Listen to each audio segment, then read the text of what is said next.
ngayong araw nito ay binless natin at inaugurate natin ang ating pinakihintay na covered court na naitayo po dito na sobrang tagal pong panahon ay wala po ito, hindi po napapansin at ngayon po sa ating administrasyon kasama si Vice Mayor Jong Castro, mga konsihan, naitayo po ito pong covered court dito po sa Barangay Mawake na ngayon ay nagsisilbing lugar para sa kanila aktibidad ng opening ng kanilang basketball dito sa Barangay Mawake. Ito lang po yung mga simula sa mga proyekto. Sunod-sunod po yan.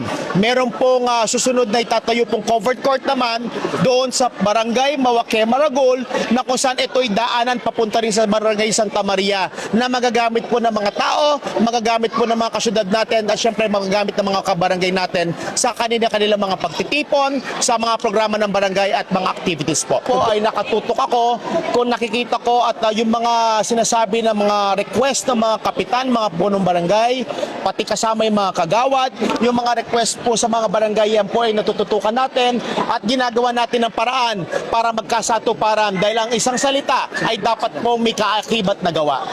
Opo, madaling-madali. Lahat po ng hinihingi po natin kay Mayor, wala po siyang hinihindihan.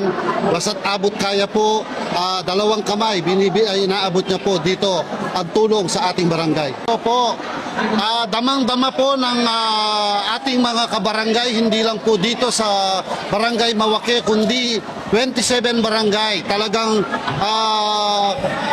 abot kamay na po ang pagtulong ng ating city government sa mga barangay.